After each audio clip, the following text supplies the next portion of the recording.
오늘부터 인생의 시기에 대해서 말씀을 전하려고 합니다. 우리에게 주어진 인생에 다양한 때가 있는 거죠. 그 때에 대한 하나님의 메시지를 전달하려고 합니다. 오늘 우리가 읽은 1절에 보면 범사에 기한이 있고 천하만사가 다 때가 있다 그랬어요. 이 때, 인생의 이 기한, 인생의 때에 대한 이해가 있는 것이 지혜로운 인생을 살아가는 비법 중에 하나인 것이죠. 그래서 오늘은 특별히 2절에 나타나 있는 날 때가 있다라는 거죠. 모든 인생은 다 태어날 때가 있는 거예요. 과거에 수많은 인생들이 왔다가 갔습니다. 그들도 다 그들의 때를 살다가 갔습니다. 오늘 우리는 또 우리의 때를 살다가 가야 되고, 앞으로 미래 세대는 미래의 세대의 그 때를 살다가 가야 됩니다. 모든 사람은 때를 얻으려고 하면 반드시 태어날 때가 있어야 됩니다. 이 세상에 태어나야 그의 때를 살아가는 것이죠. 오늘 우리가 존재하는 것, 우리가 이 세상을 살아가는 것은 내가 이 땅에 태어났기 때문에 우리가 존재하는 것이고 우리가 이 세상을 살아가는 것입니다. 그래서 오늘을 살아가고 있는 저와 여러분들은 오늘이라고 하는 이 시대에 바로 우리가 존재하는 것이고, 우리가 오늘의 때가 나의 때라는 것을 인식하는 것이 굉장히 중요한 것이죠. 지금이, 오늘이 내가 살아 생존하는 그때까지가 우리의 때입니다. 이 때를 이루도록 하나님께서 우리를 이 땅에 태어나게 하셨다. 그렇게 말씀하고 있습니다. 우리가 이 세상에 우리의 때를 잘 살려고 하면 오늘 우리가 살아가고 있는 이 세상이 어떤 세상인가를 이해를 해야 됩니다. 그래야 우리의 때를 우리가 잘 살아갈 수 있지 않겠습니까? 오늘 우리가 살아가고 있는 이 세상의 구조, 이 세상의 현상들을 바라보면 긍정적인 것보다는 부정적인 요소들이 참 많습니다. 전쟁, 테러, 자연재해, 민족 대학살, 불공정한 국제무역, 인종차별, 성차별, 수많은 문제들이 오늘 저와 여러분들이 살아가고 있는 이 세상에 벌어지는 많은 현상들입니다. 그러면 오늘 우리가 이 세상에서 태어났다라고 하는 것은 이 세상들의 문제에 대해서 가만히 있으면 안 된다라는 거예요. 이 세상의 난제들, 이 세상의 문제들을 우리가 해결해내고 우리가 이 세상의 문제들을 이겨내면서 우리에게 주어진 때를 행복하게, 멋지게, 아름답게 살아가야 된다는 것을 말씀하고 있는 것입니다. 우리 시대를 우리가 책임 있는 자세로 살아가지 아니하면 우리의 세대도 참 행복하지 못할 뿐만 아니라 다음 세대에, 미래 세대에까지 그 영향력이 행사될 수밖에 없는 거예요. 그래서 우리에게 주어진 우리의 때는 우리가 책임 있게 이 시대를 잘 살아가야 되고, 이 시대의 부조리나 이 시대의 문제나 이 시대의 난관들을 우리의 시대에 우리가 극복해 내어야만이 다음 세대에게 희망을 줄 수 있는 그런 인생이 될 수밖에 없는 거죠. 윌리엄 제닝스 브라이언이라는 사람은 이런 말을 했습니다. 운명은 기회의 문제가 아니다. 운명은 선택의 문제이며 우리에게 주어진 운명은 기다리는 것이 아니라 성취하는 것이다. 이렇게 말했습니다. 그래서 운명이라고 하는 것, 우리에게 주어진 운명은 우리가 선택하고 성취하는 그런 적극적인 책임의식을 가지고 이 시대를 살아가야 한다는 것을 말씀합니다. 여러분, 성경은 세월을 아끼라 이런 말씀을 합니다. 에베소서 성경이 말씀하고 있는데 여기 보면 세월을 아끼라 할 때 이 세월이라는 단어, 이 시간이라는 단어를 카이로스라는 단어를 씁니다. 카이로스라고 하는 단어는 우리가 주어져 있는 이 세상을 그냥 시간을 흘려보내지 말라는 거예요. 무의미한 시간으로 그냥 흘려보내는 사람이 되어서는 안 된다라는 거예요. 세월을, 쉽게 말하면 아끼라는 말은 세월을 구속하라 이 말입니다. 이 세월을 의미 있는 시간으로 만들어 가라 이 말씀이거든요. 그래서 이 헬라어 헬라어 단어에는 이 시간이라는 단어가 크로노스, 카이로스 이 두 단어로 설명을 하고 있는 거예요. 크로노스는 그냥 흘러가 버리는 시간이에요. 그러나 카이로스는 이 시간들, 나에게 주어져 있는 이 시간들을 내가 의미 있게 성취하고 이걸 잡아내고 정말 유익한 시간으로 만들어내는 그런 시간을 말하는 거예요. 그래서 여러분들에게 주어져 있는 이 나의 때, 이게 영원한 때가 아니거든요. 성경 말씀에 70이요, 강건하면 80이에요. 대부분이 80대를 살다가 강건하면 그 다음에 좀 더 사는 사람이 있겠지만 대부분 80대를 살다가 가는 거예요. 이 짧은 이 세월의 시간, 나에게 주어져 있는 이 시간을 내가 어떻게 보내느냐, 이건 굉장히 중요한 것이죠. 우리가 사람들에게 비전이 있어야 된다 이렇게 말합니다. 우리가 참 일본에 있는 그 한참 전후를 복구할 그 학생들을 향하여 미국의 한 교수가 그들에게 말한 게 뭐냐, Boys be ambitious 이렇게 말했어요. 너희들 야망을 가져라 이렇게 말했어요. 야망이라는 것은 자기가 이루고 싶어하는 이 성취 욕구입니다. 그런데 이것은 자칫 잘못하면 이 야망을 품으면, 잘못된 야망을 품으면 결국 이토 히로부미 같은 그런 아주 세상을 완전히 제국주의로 모든 세상을 어지럽히는 그런 존재로 탄생하고 마는 거예요. 우리는 야망을 품는 자가 아닙니다. 우리는 비전을 품어야 되는 거예요. 이 시대에 우리는 비전을 가져야 됩니다.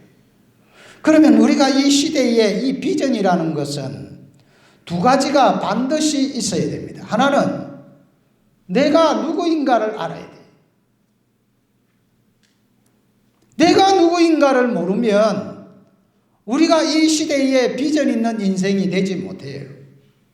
또 하나, 내가 이 시대에 무엇을 해야 되는지를 알아야 됩니다.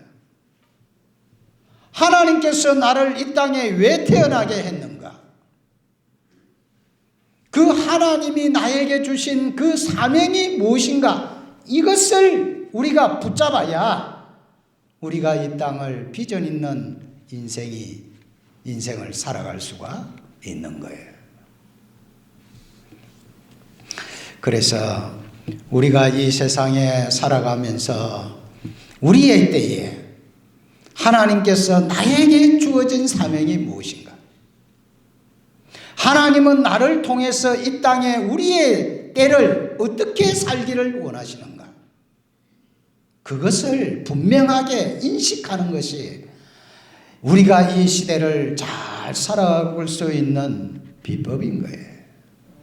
그래서 사도 바울을 하나님 불렀을 때 사도 바울이 예수님께 부활하신 주님께 물은 질문이 내가 무엇을 해야 됩니까? 이렇게 했습니다. 내가 당신이 나를 불렀는데 이제 내가 무엇을 해야 됩니까? 그때 예수님께서 네가 다메섹으로 들어가라. 내가 내 충성된 제자를 너에게 보내서 너가 무엇을 해야 되는가를 내가 분명하게 가르쳐 주겠다.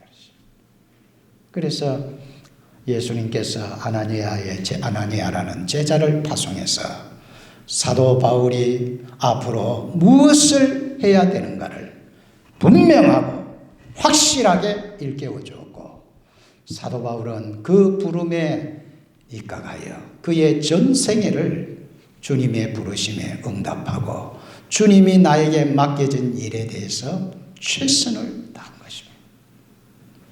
자, 오늘 우리가 이 시대에 태어났고 이 시대를 살아갑니다. 그러면 이 시대에 대한 우리의 사명이 있는 거예요. 이 시대에 우리가 극복해야 될 우리가 해야 될 우리가 감당해야 될 일이 있는 거예요. 특히 오늘 시대 우리 성도가 감당해야 될 일이 무엇인가? 세 가지를 말씀드리려고 합니다. 첫째는 분열된 공동체를 회복해야 됩니다.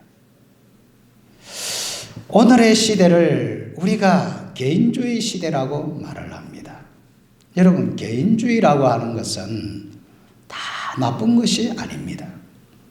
이 개인주의라고 하는 것은 개인들의 차이를 인정하자는 거고요.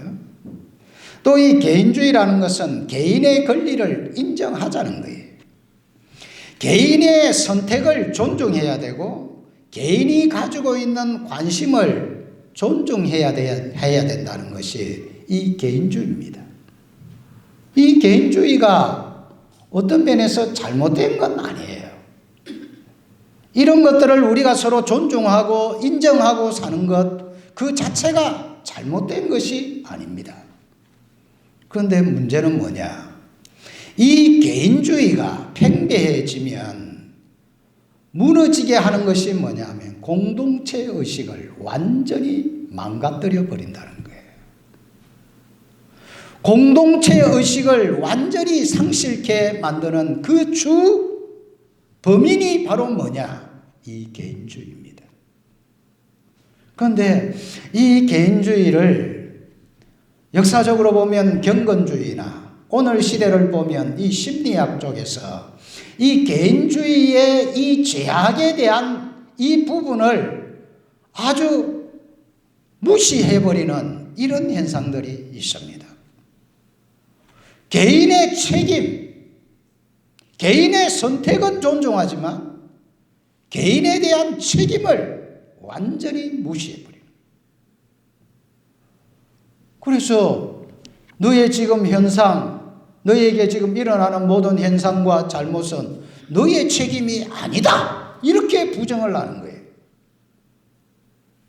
그러니까 사람들이 내가 한 행동은 내가 책임져야 되는데 네가 한 행동은 네 책임이 아니라고 돌려버리니까 이게 심각한 문제를 이야기할 수밖에 없습니다.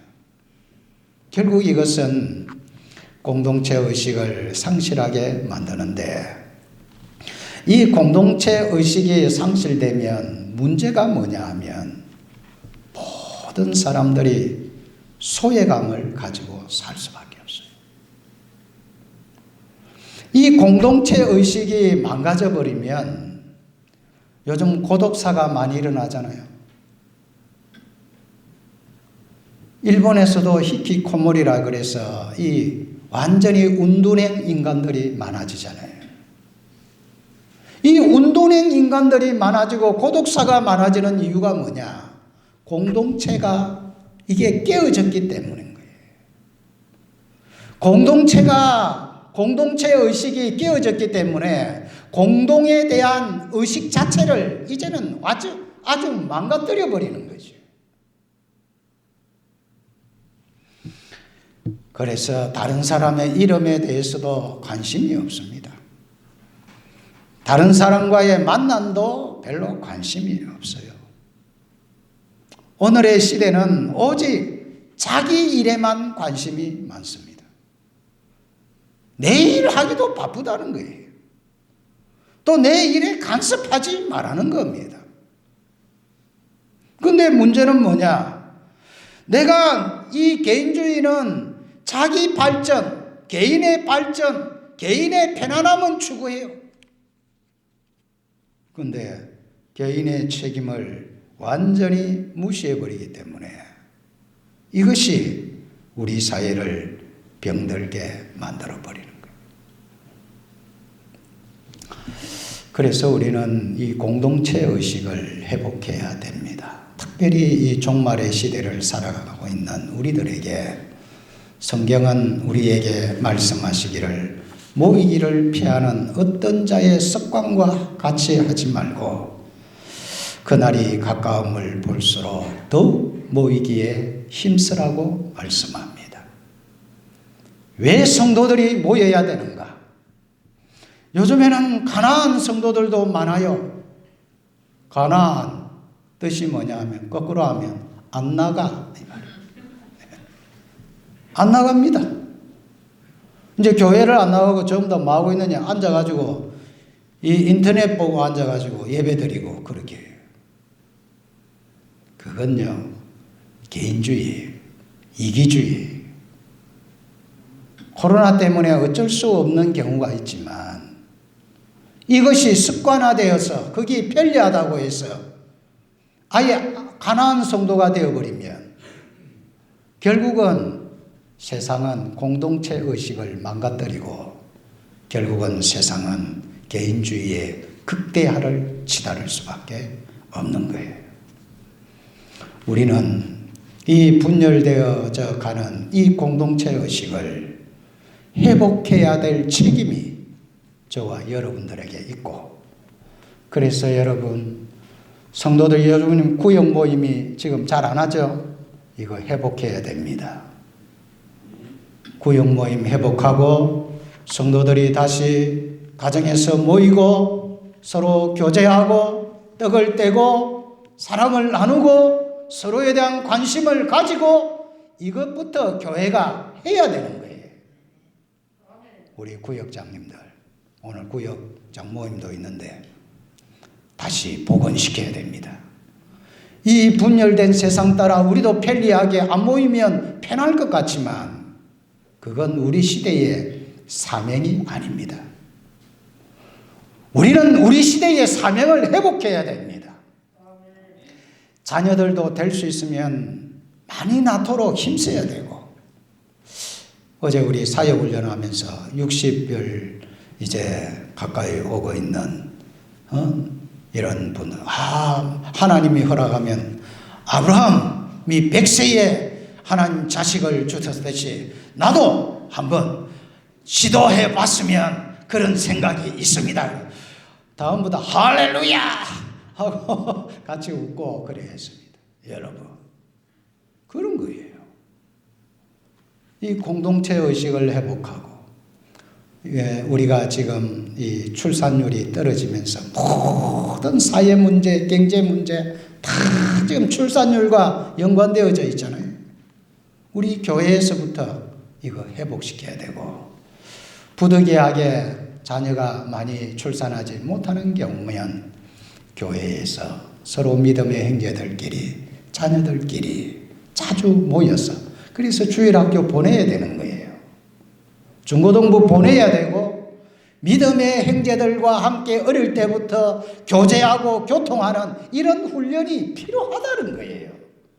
이게 우리 시대의 사명입니다. 사명. 할렐루야.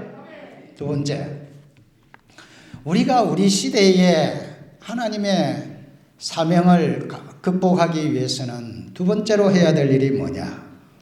자신의 잘못된 틀을 깨야 됩니다. 우리가 잘못된 사고, 잘못된 습관, 잘못된 태도, 우리가 이 시대가 반영하고 있는 그런 잘못된 그런 틀을 나도 모르게 습득하고 있다는 거예요. 그것을 과감하게 깨어버려야 되는 것입니다. 오늘날은 참 지식이 많아요. 요즘에는 챗 GPT라는 것도 생기고, 이제는 이제 대화형 AI가 지금 아주 급속도로 확산되고 있는 이런 시대입니다. 오늘은 참 지식이 넘쳐나는 시대입니다. 그런데 지식은 넘쳐나는데 문제는 뭐냐? 내가 어디로 가야 되는지, 내가 무엇을 해야 되는지 방향이 없어요. 여러분, 지식이 넘치면 뭐합니까? 내가 뭘 해야 되는지, 어디로 가야 되는지 방향을 상실하고 살아가는 인생들이 어마어마하게 늘어나고 있는데, 갈피를 알지 못하고 방향을 상실하고 어디가 길인지 어디가 진리인지 알지 못한 채 그냥 세상 따라 흘러가는 인생들이 더 늘어나고 있는 이 시대를 우리가 살아가고 있다는 거예요. 유학자인 정덕홍이라는 사람은 그의 제자가 이렇게 물었습니다. 왜 제가 다른 사람에게 영향을 끼칠 수 없습니까? 이렇게 물었어요. 그러니까 유학자인 정덕홍이라는 사람이 이렇게 말했습니다. 자네가 다른 사람에게 영향을 끼치려는 의도부터가 잘못되었다.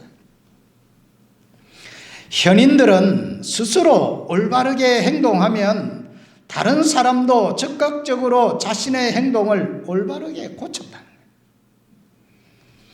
태양을 가렸던 구름이 걷히면 그 빛이 사물들을 비치게 되는 것처럼 사물들은 빛을 받기 위해서 특별히 찾아 나설 필요가 없다. 이렇게 말이죠. 이 말이 뭐냐 하면 네 스스로 네를 바꾸라는 거예요.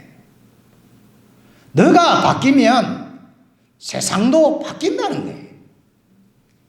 네가 안 바뀌니까 세상이 안 바뀐다는 말이에요. 너를 바꾸라는 거예요. 우리가 우리의 시대에 우리가 극복해야 될 우리의 잘못된 이 틀을 깨야 될 게 몇 가지가 있습니다. 그 첫째가 뭐냐 하면 냉소적인 태도입니다. 성경은 우는 자와 함께 울고 웃는 자와 함께 웃으라고 말합니다. 슬픔을 당한 자는 있으면 함께 울어줄 줄 알고, 기쁜 일이 있으면 함께 웃어줄 줄 알고 축하해 줄 줄 아는 그런 인생이 되라고 말합니다. 그런데 종말의 시대에는 피리를 불어도 춤추지 아니하고 곡을 하여도 울지 않는 시대라고 말을 합니다. 이게 바로 냉소적인 태도예요. 이거 우리가 깨야 되는 겁니다. 왜 사람들이 냉소적이 될까? 냉소적이 되는 이유는 자기 지위, 자기 체면을 손상하고 싶지 않기 때문에. 보세요. 벌거벗은 임금님 이야기 잘 알죠? 벌거벗은 임금님 벌거벗고 다닙니다. 그러면 누군가가 당신 지금 벌거벗었어 라고 말을 해줘야 되는 거예요. 그런데 아무도 그 말을 안 하는 거예요. 왜? 지금 벌거벗은 임금님은 투명에 가장 좋은 옷을 입혔다라고 말을 하기 때문에, 또 자기가 이게 저 벌거벗었는데 라고 말을 하면 자기가 바보가 될 것 같아서 그래서 점점점 냉소적인 인간이 되어져 가는 거예요. 이거 틀을 깨야 되는 거예요. 우리 성도들은 정말 같이 웃어주고 같이 울어주고 또 내 자신의 지위나 내 자신의 성진이나 내 자신의 유익 때문에 마땅히 해주어야 될 말을 하지 않는 것, 이것은 참 비겁한 태도고 잘못인 거예요. 이걸 깨야 됩니다. 두 번째 우리가 깨야 될 것은 개인적인 편안함이에요. 오늘날 많은 사람들은 개인주의에 빠지고 개인주의의 편안함을 추구합니다. 그런데 이것을 깨야 됩니다. 여러분, 우리나라에 참 초기 일제제국시대의 선각자들 나오죠. 우리가 잘 아는 영웅이라는 안중근 의사. 아니, 그가 젊은 나이에 30 몇 살입니까? 1살입니까? 몇 살? 일찍 세상을 등졌습니다. 그런데 세상은 그를 존경합니다. 우리나라 사람만 존경하는 게 아니에요. 심지어 일본 사람까지 존경합니다. 왜? 그런 개인적인 편안함을 유지하려면 얼마든지 할 수 있는 사람이에요. 그런데 그렇게 하지 않은 이유가 뭡니까? 개인의 편안함을 넘어서서 내가 이 시대에 해야 할 나의 사명을 알기 때문에, 자각했기 때문에 이 지금 잘못되어 가고 있는 이 잘못된 제국주의의 이 피해로 인해서 수많은 사람들이 죽어가고 있고 고통을 당하고 있기 때문에 내가 이 시대에 내가 해야 될 나의 사명이 무엇인가? 그는 천주교 신자 아닙니까? 하나님 앞에 물은 거예요. 김구 선생, 도산 창호 선생, 신채호 선생, 수많은 선각자들이 그들의 삶을 값지게 살아갔던 이유는 개인의 편안함을 추구한 것이 아니고 이 시대에 나의 사명이 무엇인가? 대의를 쫓아서 간 거예요. 특히 예수 믿는 성도 여러분, 특히 우리에게는 하나님을 알게 하고 하나님의 진리를 알게 하고 있습니다. 우리 시대에 여러분들이 해야 할 대의가 무엇인가를 좀 깊이 생각하고 개인의 안락함, 편안함에서 일어서시기를 주님의 이름으로 축원합니다. 세 번째는 비판에 대한 두려움을 벗어나야 됩니다. 이런 태도를 고쳐야 됩니다. 우리는 진리에 눈 감으면 안 됩니다. 특히 하나님 믿는 백성들은 진리가 아닌 것에 진리라고 말해서는 안 됩니다. 또 진리인 것을 진리가 아니라고 말해서도 안 됩니다. 우리는 진리는 진리라고 말해야 됩니다. 옳은 것은 옳은 것이라고 말해야 되고 잘못된 것은 잘못되었다라고 말해 주어야 되는 거예요. 이런데 비판을 하려고 안 합니다. 왜? 했다가는 온갖 소리 다 듣고 문제가 생기고. 그러나 우리는 진리를 소유한 하나님의 백성이기 때문에 진리에 대해서 바르게 선포해 내어야 합니다. 바울이 왜 고난을 받았을까요? 예수님이 왜 그 수많은 고통을 받았을까요?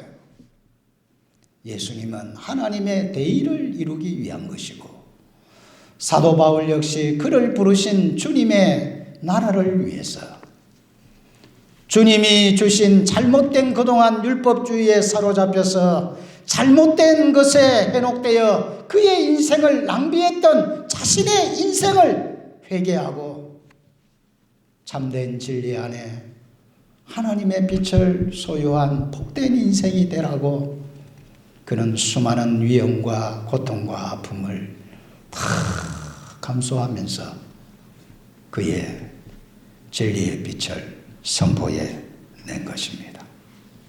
여러분, 우리가 우리의 잘못된 틀을 깨려고 하면 용기가 필요하고 도전이 필요한 겁니다.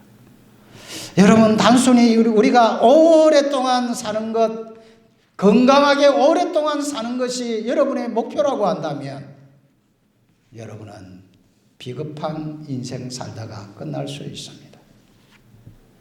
하나님이 주어진 때에 나는 하나님의 사명을 감당하고 내가 이 시대를 마감하리라, 그렇게 생각한다면 여러분은 도전할 수 있고 용기 있는 인생이 될 줄로 믿습니다. 마지막으로 우리에게 주어진 이 시대에 우리가 감당해야 되는 것은 영적 생명을 살려내는 겁니다. 이걸 다른 말로 하면 구원의 복음을 전하는 겁니다. 지금 수많은 사람들이 영적인 생명을 상실한 채 안개 속에서 살아가고 있습니다. 방황하고 살아가고 있습니다. 인생의 문제를 해결하지 못한 채 절망 가운데 살아가고 있습니다. 그들에게 영적 생명을 공급해 주어야 할 책임이 특히 예수 믿는 우리에게 있습니다. 영적 생명은 나에게 있는 게 아닙니다. 영적 생명은 예수님이 내 속에 들어와야만이 존재하는 겁니다. 예수 생명이 내 속에 들어와야 우리가 참된 하나님의 생명 가운데 살아갈 수 있는 거예요. 예수 생명이 없으면 그는 죽은 인생입니다. 예수님이 이 땅에 오실 때 산자와 죽은 자를 심판하러 오신다고 그랬어요. 산자가 누구며 죽은 자가 누굽니까? 예수 생명이 있는 자는 산자요, 예수 생명이 없는 자는 죽은 자입니다. 여러분 속에 예수 생명이 있습니까? 내 속에 예수 생명이 있습니까? 내 속에 하나님의 생명이 있습니까? 이게 있어야 된다는 말이에요.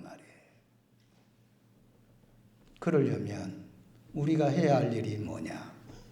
예수의 복음을 전해야 되는 거예요. 예수 복음을 우리가 왜 전해야 되느냐? 하나님의 생명이 그들 속에 일어나도록 하기 위해서 우리가 해야 될 일은 예수 생명을 공급하는 거예요. 여러분 속에 예수 생명이 있다면 그때부터 여러분의 가치관, 여러분의 세계관은 달라집니다. 예수 생명이 내 속에 없으면 그는 세상 사람과 똑같습니다. 무엇을 먹을까? 무엇을 마실까? 무엇을 입을까? 어떤 일에 쾌락을 누릴까? 이 세상이 추구하는 부귀공명에 사로잡혀 살다가 인생 끝나는 거예요. 아무런 가치가 없습니다. 그러나 예수 생명이 들어오면 하나님의 나라와 하나님의 의를 구하는 그런 인생으로 바뀌는 거예요. 말씀을 맺겠습니다. 오늘 이 시대, 지금은 여러분들이 태어난 때입니다. 오늘 이 시대는 나의 때고 나의 책임의 때고 여러분에게 주어져 있는 최고의 시간들입니다.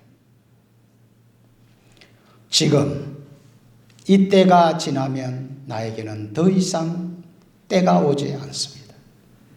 유일한 때고 최고의 때고 최상의 때를 이 시대에 여러분이 저가 살아가고 있습니다. 이 시대에 시대를 바로 분별할 줄 알고 이 시대를 책임감 있게 살려고 하는 행동이 우리에게 필요한 것이고 그때에 참된 자유와 자존감을 가지고 살아갈 수가 있습니다. 지금 이 시대는 분열되어 있습니다. 깨어져 있습니다. 이기주의로 편향된 잘못된 사고로 분열되어 있는 이 공동체를 우리는 회복시키기 위해 노력해야 되고, 이 시대가 말하는 그 잘못된 태도, 그런 것들을 우리가 과감하게 그 틀을 깨어 예수님이 믿음의 선진들이 걸어갔던 그 하나님의 나라와 소망을 가지고 살아가야 되고, 오늘도 어디가 길인지 진리인지 알지 못한 채 방황하는 수많은 생명들에게 영적 생명을 공급해 주는 복음의 사도들이 되시기를 주님의 이름으로 축원합니다.